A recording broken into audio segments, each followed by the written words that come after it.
So with the M4 Mac Mini being released now for a couple weeks, and with it being so popular, there's no doubt that you're either going to buy it for yourself, buy it for someone else, receive it as a gift, because it is a machine that's basically good for almost everyone.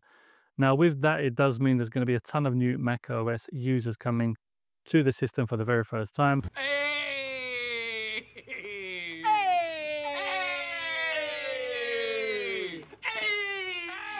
Now, whether you're a new or an existing macOS user, let me know in the comments box below, just so I can gauge what kind of audience I have here. And it doesn't matter if you're new or existing regarding the video, because I think there's going to be something here for everyone. Some of these things I've only learned a couple of weeks ago. Apple doesn't really tell you them, but they're hidden in the settings, but I'm going to show you in this video now. It'll help with your day-to-day use of macOS and stop you from pulling your hair out in certain situations, as well as making it look nice, because it's something you're going to be logging into every day. So who doesn't want it to look nice? But if it's your first time here, do hit that subscribe button below, like the video if you do like it, and share it with your friends and family who also might benefit from this video. So let's check out these tips and hopefully you gain something from it.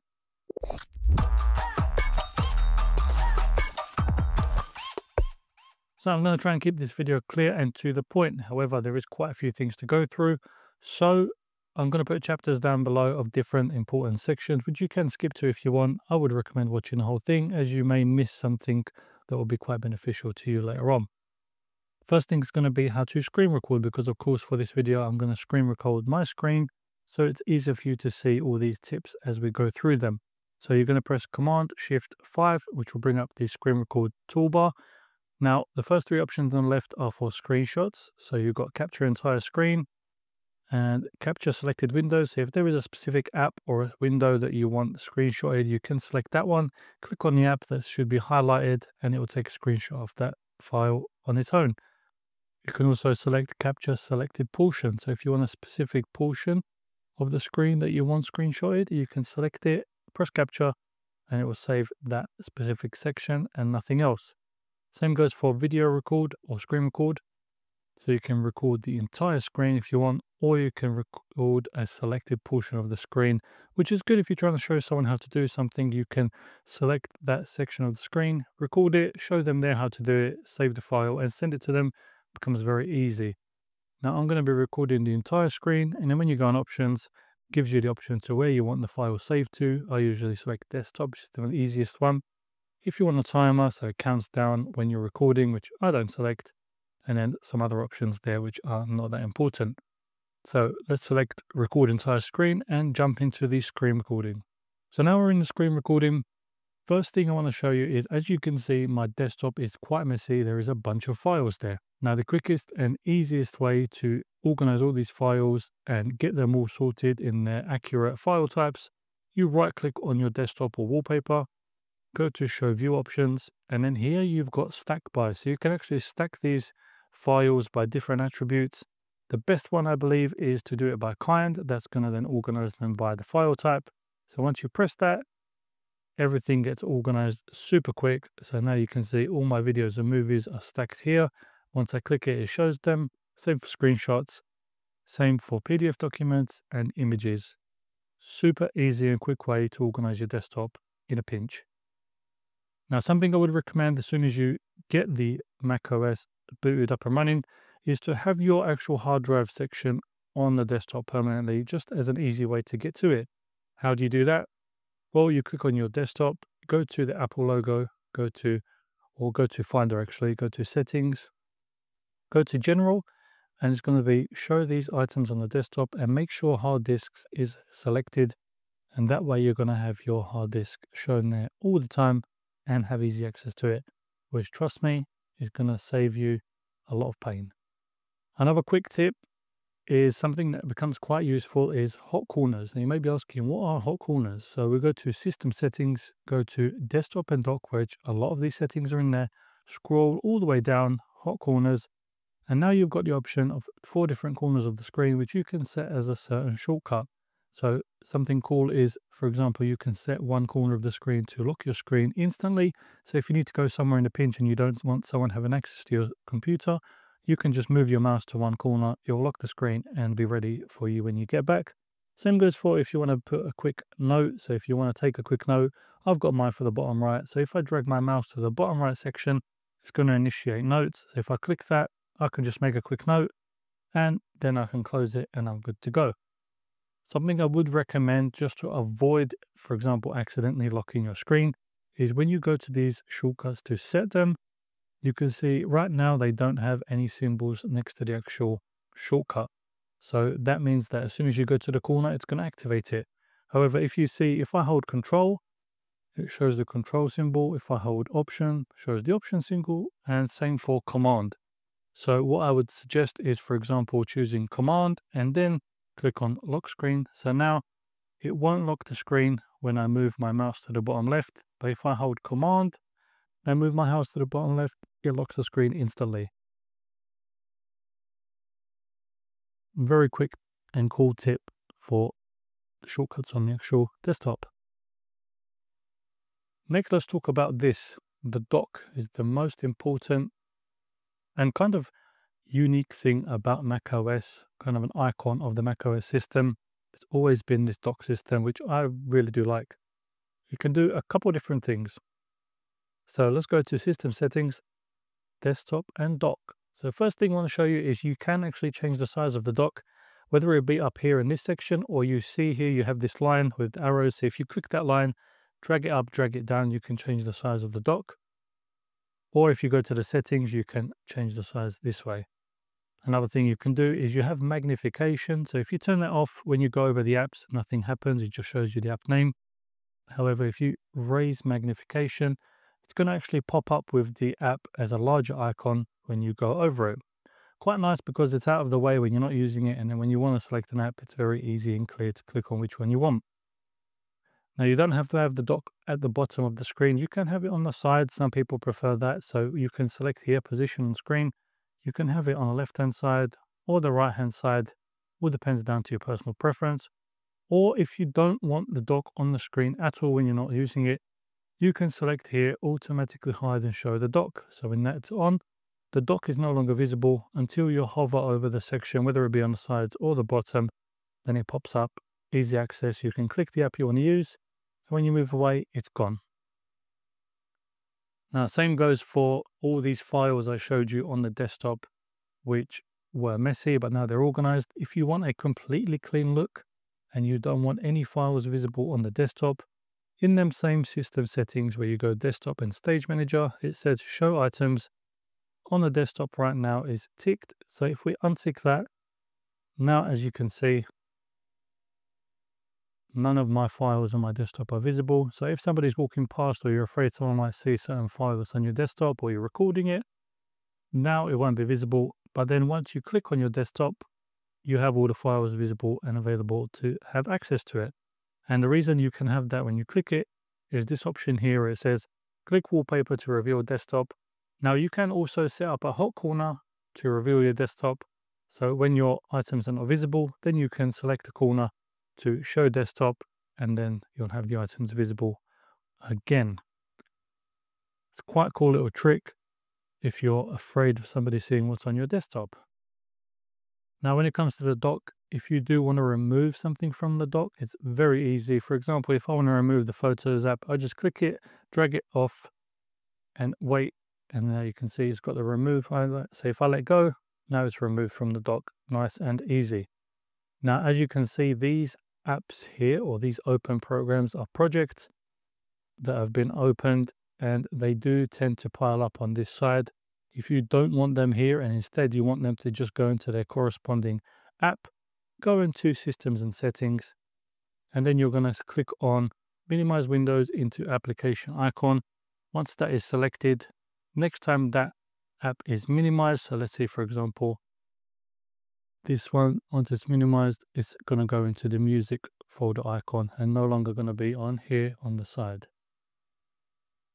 If you have a moment, it doesn't happen often, but if you get a beach ball logo, something's frozen, an app's not responding, and you've got no way of closing it because it's not responding to your clicks, you can actually force quit applications. Not many people know about this.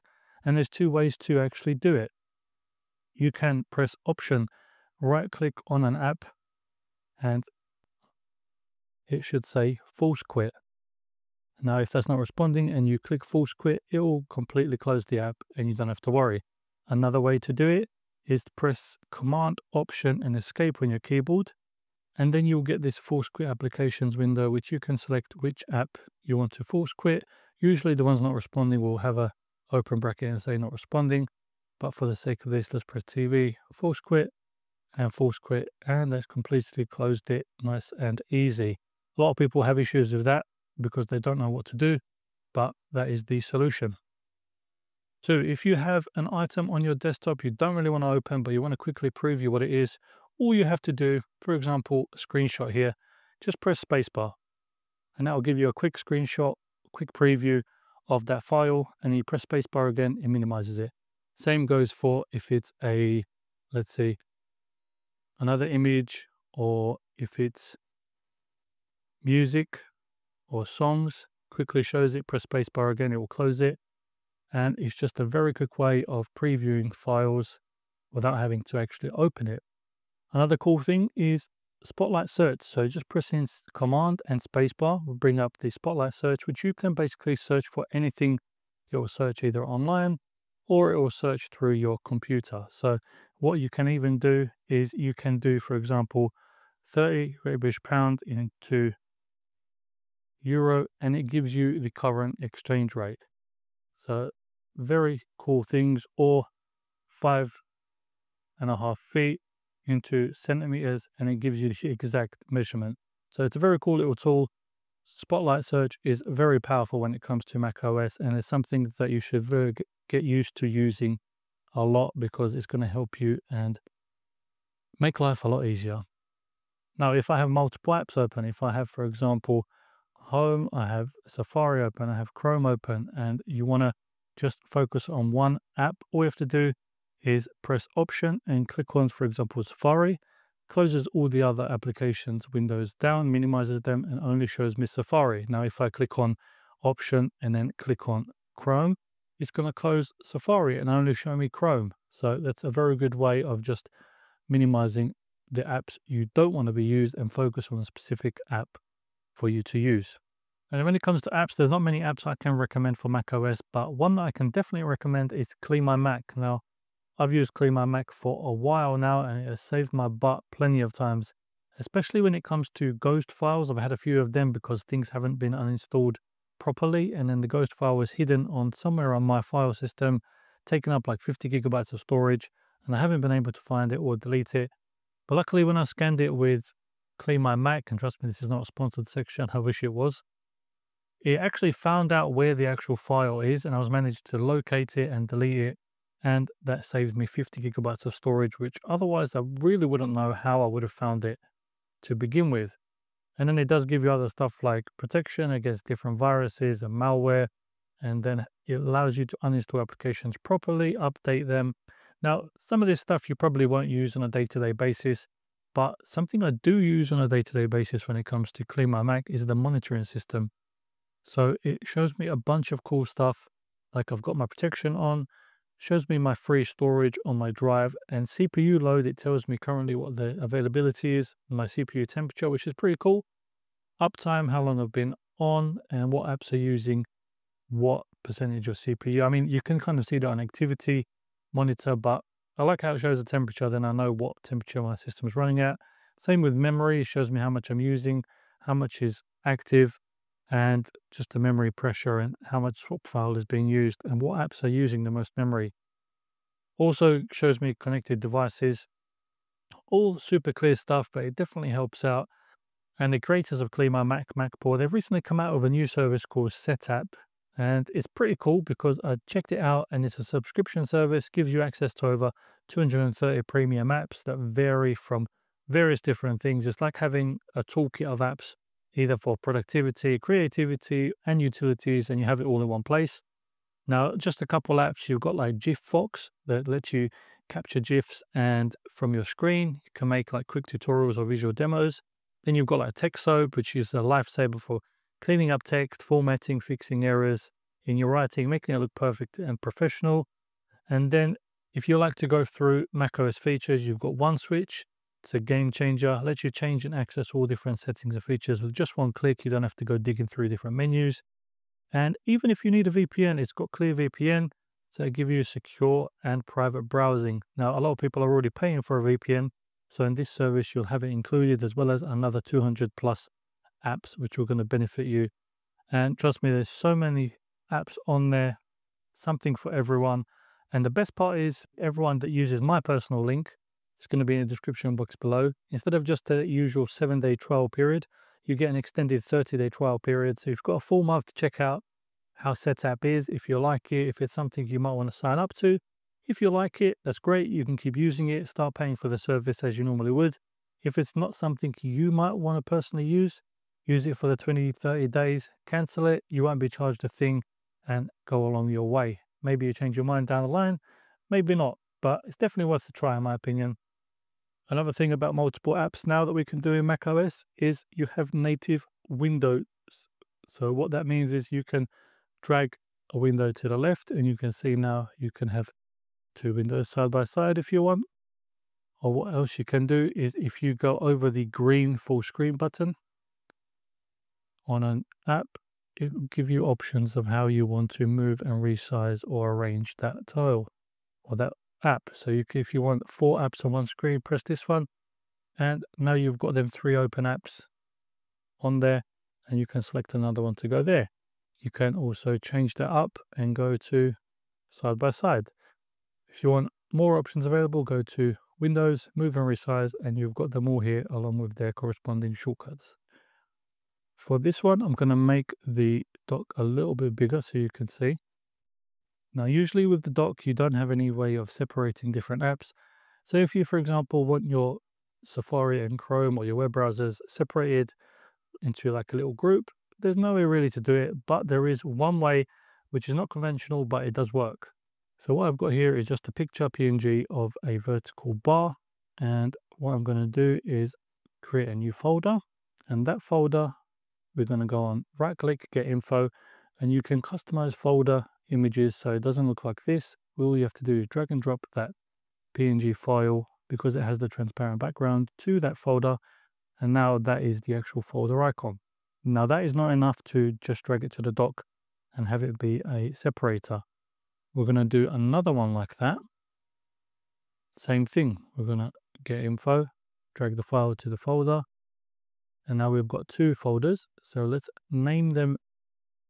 They can be, for example, space 1, and it has to be .app. That's something important to remember.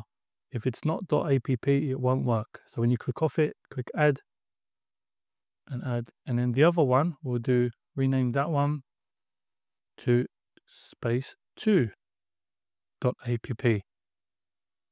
And now these are kind of like application shortcuts, but they don't actually open an application. So now when you drag space 2, you can drag it, for example, here, and get space 1, you can drag it, for example, here. And now you have custom groups for your apps on your docks. You can do this as many times as you want. If you don't want the vertical sidebar, you can have any picture you want. For an example, I've got a picture here of Homer Simpson, which also have done the same thing, or another picture here of Bart, which I've done the exact same thing. So the possibilities are endless. You can really do what you want when it comes to these. And it's a cool little fun thing. You can customize it with your personal favorite characters or favorite anime or whatever you want. Now, when it comes to appearance, you can change it from, of course, we go to System Settings, Appearance. Now we have the option of Light, which obviously makes everything white and light and bright. Dark makes everything dark, which is probably more pleasant to the eyes when it's a high brightness. And Automatic, which I think depends on the time of day, it will change automatically. And then the accent colors, which you can see here when something's selected or you've got a toggle. I've selected green, but you can go yellow, orange, blue, pink, whatever you want, just to customize it specifically to your pleasure. And these sidebar icons can be changed in size. So if you want them really small, just click small. If you want them big, or if you just want them medium, you can select medium as well. So when it comes to folders, folders is an important one. And with folders, there is a lot of things you can do. So for example, if we go into desktop, and first 2 things I would recommend you do is go to View and click on Show Path Bar and Show Status Bar. The path bar is going to be amazing when it comes to navigating through different files and folders in the actual folder section, because you will eventually get lost and not remember which one you went into. But with the path bar, it's going to show you exactly where you've gone, and you can click back on any section you want nice and easily. Status bar is just nice and simple. It tells you how many files you have, how much space is left on your actual storage drive. So it's just a nice little thing to have on there for a quick view. Now when it comes to the sidebar on the folders, you can remove anything you want here when it comes to customizing it. All you have to do is right click, remove from sidebar, right click, remove from sidebar. And if you want to add any file or folder there, you just have to click it, drag it there, and then you've got it. So you can really customize it how you want. Some things on there that you can add that can't be seen here, you have to go on Finder, Settings, and then click on Sidebar. And now you've got the different favorites, which I do recommend having AirDrop and Desktop downloads and your user on there, because they're going to be the most used ones. And on locations, definitely have your SSD or hard drive, so you can have quick access to it, as well as having it on the desktop. Also, you can customize this toolbar at the top. So right click, customize toolbar. And now you see things are wiggling around, so they're ready to be moved about.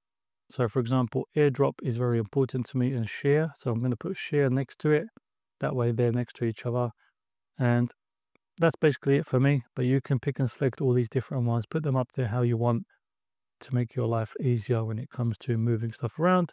Because now I can just click on a file and click on Share or AirDrop, and I don't have to start right clicking and looking through menus. And you've probably noticed by now, I've got widgets on my desktop, and you might be wondering how that is. Well, first thing you have to do is go to System Settings, Desktop and Dock, and scroll down till you get to Widgets, and you want to make sure that Show Widgets on Desktop is actually turned on. Widget Style, keep it at Automatic, and use iPhone for widgets. I think if you have multiple iPhones logged into the same Apple ID, it's going to ask you which iPhone you want to pull the widgets from. But with me, I only have one connected, so it just shows use iPhone widgets. Now, whatever widgets you download onto your iPhone that are available, you're going to have available here as well. All you have to do is right click, edit widgets, and then you'll have a bunch of different widgets on the left-hand side, which you can pull up onto your desktop without any issue, depending on which size you want. So just pull it up there and leave it. Let's go for, we can select home as well. Electricity peak, and there we go. Now you've got two more widgets on there. You can customize it how you like. I've kept it kind of minimal, and I think it looks pretty cool, especially when I select to hide my files on my desktop. Now it looks very minimal and very clean, which I do prefer. Also, the toolbar at the top can be customized. So as you can see, it's got a few options up here. You can select the control center, and you can quickly drag and drop anything you want from here. If you want it quickly, like Bluetooth, you can drag it there. And then you've got Bluetooth access there, as well as in the control center. Another way to access that is going to System Settings, go to Control Center, and then you have a bunch of different options which you can select whether you want it showed now, show when it's active, or always show it in the menu bar, or not show it at all in the menu bar. So for example, if I've got Bluetooth, even though I've dragged it up there, I can select don't show in the menu bar and it will remove it. Nice little hint for them little shortcuts. And finally, a nice and easy one. If you've got a picture, which a lot of people may not know about this, you can actually right click the picture, quick actions, and in macOS you can actually convert the image to a different file type if you feel like you need to, or if it won't open as a PNG, you can convert it to a JPEG and do that all in-house on the operating system without the need for any additional software. So there you go, a bunch of tips that hopefully help you out at home. And I know the video may have gone a bit longer than expected, but hopefully I did leave you some chapters down below. You can skip the certain sections if you want to. Obviously, I would recommend watching the whole thing, as you might miss something that would be beneficial for you, but it's totally down to you. That's what the chapters are there for, to make it a bit easier for yourself. Now, if you did learn something, if you did find something very useful, let me know down below what you found useful. Also, of course, I don't know everything when it comes to Mac, so if you found any hints or tips that you think will be beneficial for me or other viewers, also leave them down in the comments box below, because who doesn't love a tip or two? And Of course, share the video with your friends and family if you feel like they're going to be finding it beneficial. Subscribe to the channel if you haven't yet, because why not? And like the video if you did end up liking it. More Mac Mini content coming out soon. Let me know if there's any specific content you want to see with the Mac Mini, and I will catch you on the next one. Thank you for watching. Have a great day.